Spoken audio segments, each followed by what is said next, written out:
Welcome, ladies and gentlemen, to episode two of United TV. A wonderful, wonderful opportunity it is for me to be back in front of all you guys to speak again. I'm your host, Steven. I'm back again. Like I was last week, of course, we're making steady strides in the right direction. And this episode is going to be all about the post match breakdown and analysis on Montreal United's last game against Chivas.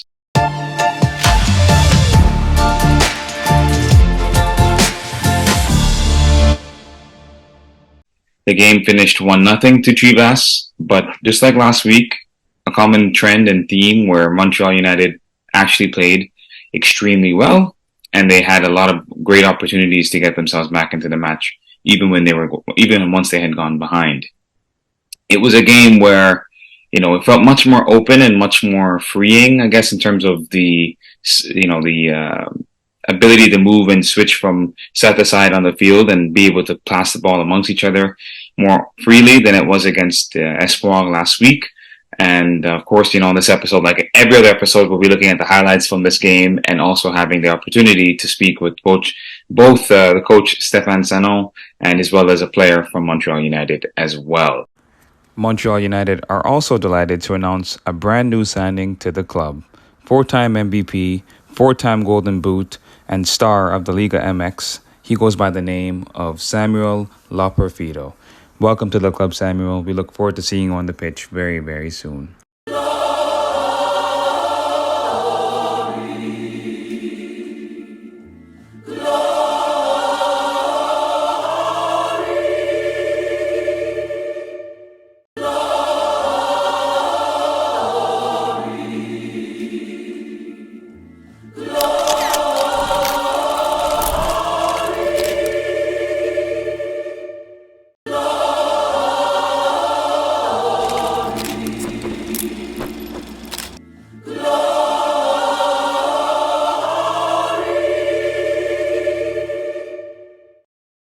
Samuel Loperfido, attaquant, très excité de rejoindre le Montréal United. Tous unis, vamos Montréal!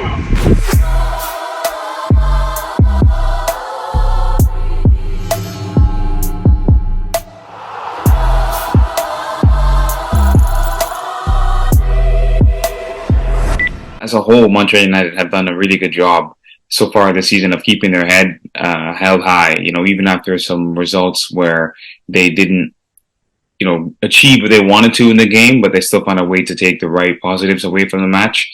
And I feel like in football and in soccer as a whole, it's important that every game, is a learning opportunity. And I think people forget that the best way to learn often is through failing to succeed in that moment and learning from your mistakes. Now, this game was no different, and Montreal United did a very good job of finding a way, to take many, many good positives from the game. It was shown again, like the improvement from last game to this game was clear. I thought the chances that Montreal United had created for themselves had shown that. And again, on a different day, the result goes differently. But again, the team is only going to get better with time and experience, like anything. And the more they learn from games like this, I mean, it's their first season in this new division. And of course, expectations have to be tempered to a certain extent, but also, it's important that they challenge themselves. And, and I feel like with seasons coming ahead, you'd expect Montreal United to really, really get going, get their engine moving. This is kind of like early stepping stones, early baby steps, as we say. But as you continue to develop, as you continue to grow, then that's when things will really start to pick up and get better and better and better and better. And in terms of the game, I mean, we'll get straight into the chances. For Montreal United, like I said, there were many, particularly in the first half. And here is the first clip of the first chance for Montreal United.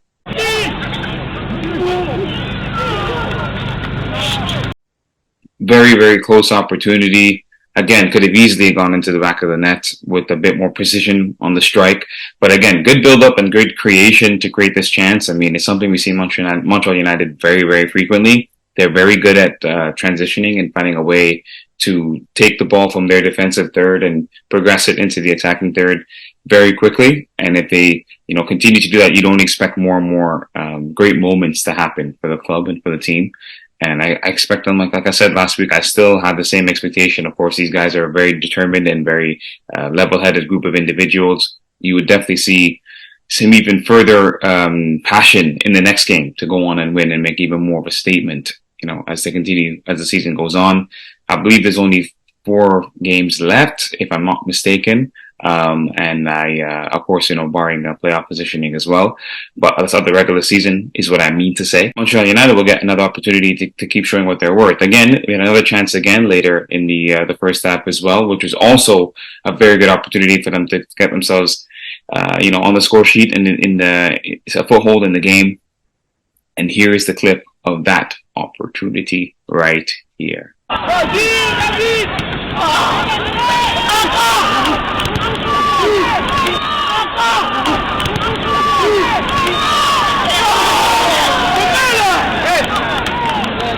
Good effort, and it definitely tested the goalkeeper, made the keeper have to work, made him have to question whether he should come off his line or not. And again, these are the things that you just continue to do repeatedly, and with kind of synchronization and chemistry and understanding, these things become more and more apparent and easy to kind of replicate because you've understood more and more what to do.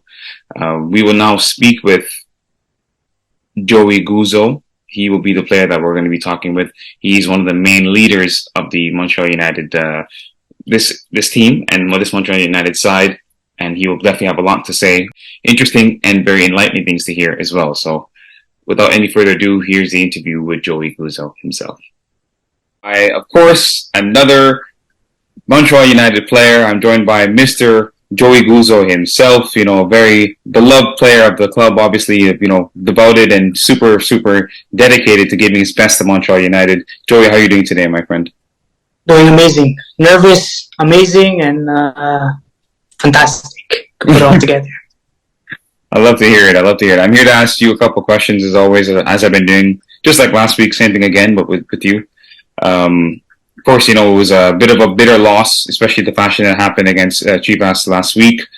But in terms of, I have 3 questions to ask you, with regards to the game. The first one would be, in your personal opinion, what aspects of your personal performance do you think went well, like you personally, and where do you think that you could improve for your team altogether? I've been. Last game, it was, as you could say, it was like we lost 1-0, and the way I performed better this game than I did the other games. I've been moving the ball quickly, really releasing the ball quickly, and the passing has been more better for me. So I've been getting more and more field time, as you could tell throughout the past games. Even though we didn't get that win what we wanted as a team, but I played better than the other games. Like I said, I was releasing the ball quickly. I was moving up with the ball on my end of the field, and yeah. So look, I love the way I played last game. I know I could have done better. Like what I could improve from last game to the next game, which is this Wednesday, is that I could shoot more with the ball, release my shots quickly, and just be more physical. I just have to be more physical with the other teams, like to get the ball first and everything.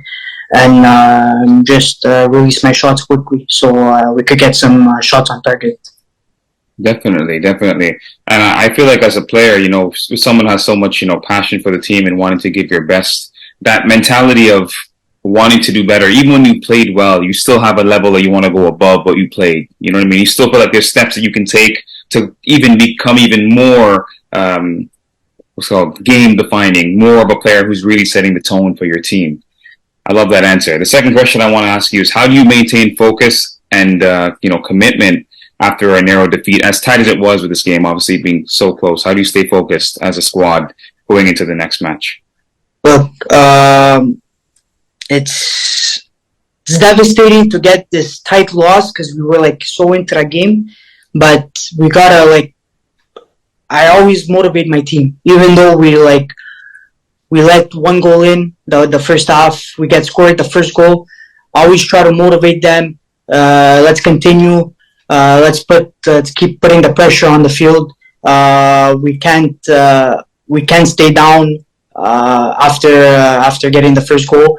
And even if we're losing, even if we lost the game, like last game, we just gotta continue, keep our head focused for the next game.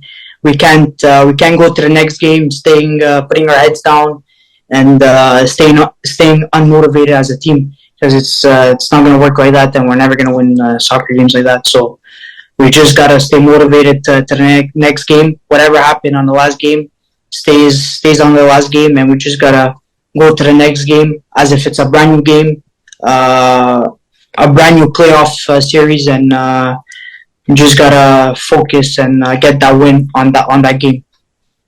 Definitely, definitely. That's a good mentality to have. Your team is definitely lucky to have a mindset like that for sure. And in terms of as a collective, I feel like the last couple of games, you guys, Montreal United, I said I guess we could say as well, haven't been able to be as clinical as we would like to be in front of goal. Do you think there's anything in particular that the team, you mentioned just now, shooting the ball a bit sooner, looking to be a bit more lethal with the strikes from distance and testing the goalkeeper more? Do you think there's anything that the team could do more of to create more goal scoring opportunities to make yourself more potent in matches? Yeah, obviously we gotta like I said before, we gotta release those shots quickly. We gotta get those passing, release the passes quickly. We can't play individually as a team, but we just gotta communicate more on the field. That's another solution we could do towards the next team. Just communicate more on the field, get those passes quickly, and release the shots quickly. That's how we're gonna win soccer games. Definitely, I agree. And I think you mentioned a really good point just now about being able to communicate. Sometimes when you're playing, and you probably experience this on the field, where you're playing and have someone who has one thing in their mind and you might be wide open to receive a pass, but their head is thinking, I'm going to shoot now. Or the opposite happens where I could probably have made the pass, but I took the shot instead. And like you said, the more you communicate, the more those things are vocalized. I find it's easier for everyone to know, okay, this is probably the best time to shoot, or this is probably the best time to release the pass. Because sometimes, you know what I mean? Go on. Yeah, of course. Communication is the number one key on every sport you play, especially soccer. Going towards our team, communication needs to be more, and it's gonna come. Eventually, it's gonna come, and we've been doing it at practice. Communicating well as a team.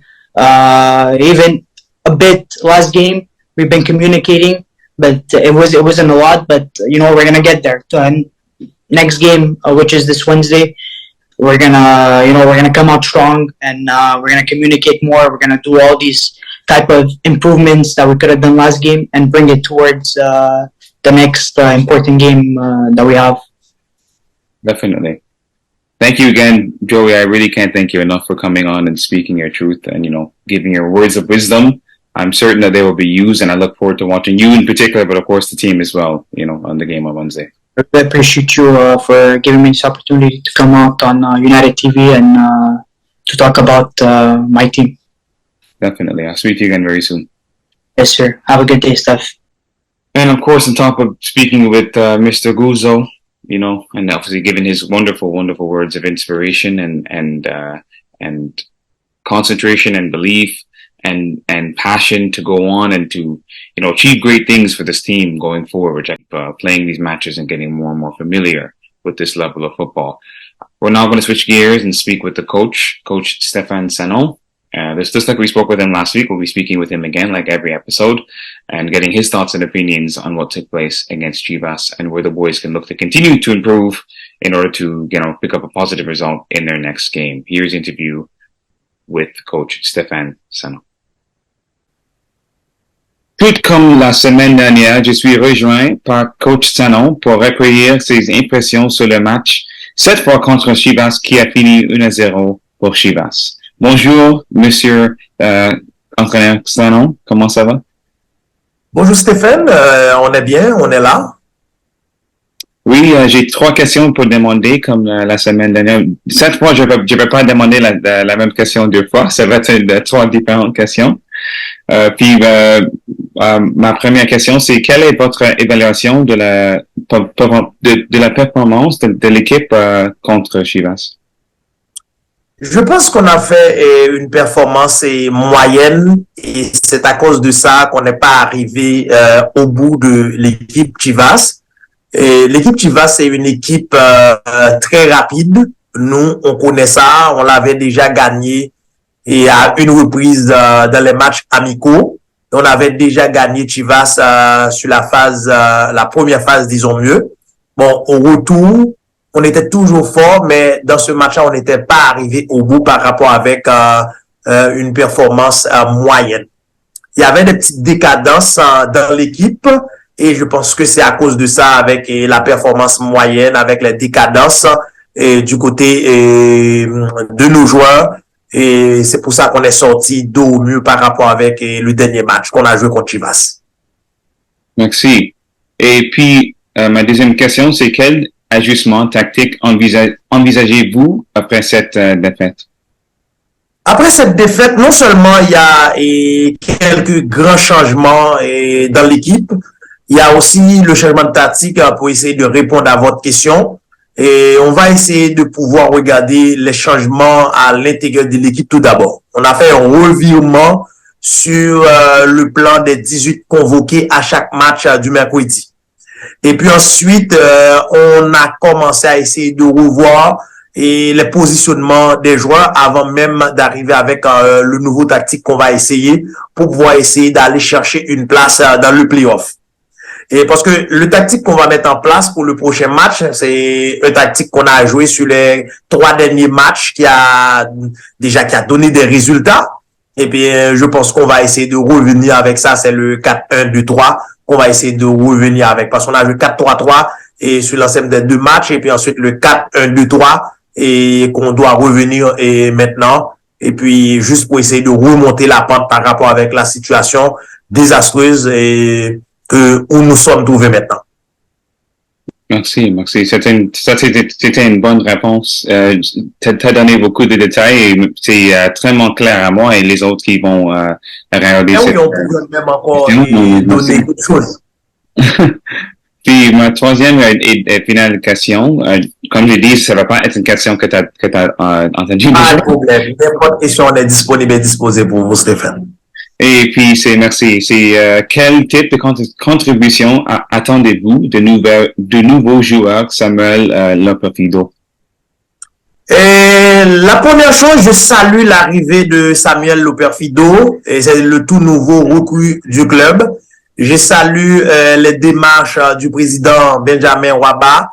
Lui, avec les premiers contacts ont été établis pour pouvoir recruter l'expérimenter le vieux Samuel Loperfido. J'attends de lui ses expériences en Belgique, ses expériences en France, disons mieux en gros, ses expériences européennes capables de nous aider et à travers l'équipe, ses expériences, surtout sa capacité sur le plan offensif, parce que l'équipe on a souffert vraiment pendant les 4 premiers matchs du championnat. On avait manqué vraiment une phase offensive. On a quelques joueurs qui sont un peu nonchalants.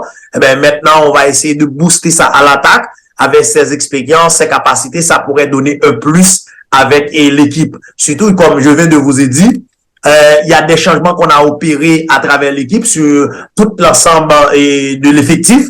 Maintenant, ça, c'est quelque chose qu'on doit, nous, de notre côté, on doit ajuster notre tactique pour pouvoir remonter la pente par rapport avec le tout nouveau venu, le nouveau recrue, qui pourrait nous aider quand même à aller vers l'avant.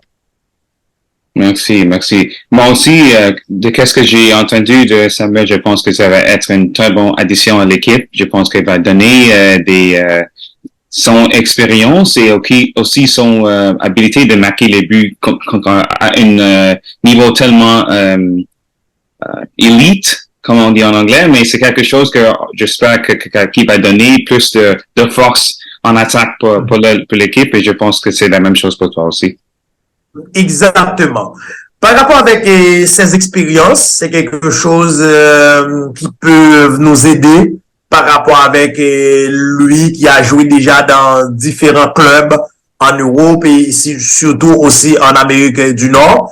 Je pense que lui, avec sa façon de jouer, ça peut aider aussi en entraînement. Ses conseils, ça peut aider aussi avec d'autres joueurs. Et puis, c'est comme ça, on peut rester et toujours à créer une chimie et d'avancement. Et puis, on peut rester comme une bonne famille. Je suis totalement en accord avec ça. Et j'ai pas de questions plus de demander, monsieur. Mais comme toujours, je suis tellement grateful et j'apprécie beaucoup ton temps et je veux te souhaiter une bonne jour à la fin. Merci. C'est à moi aussi de faire la reconnaissance aussi, toujours pour vos questions et puis vous êtes toujours très loyal et par rapport avec mes disponibilités. J'apprécie ça et pour vous dire franchement, j'ai vraiment apprécié. Merci. De rien. Au revoir, monsieur. Bye bye, Stéphane.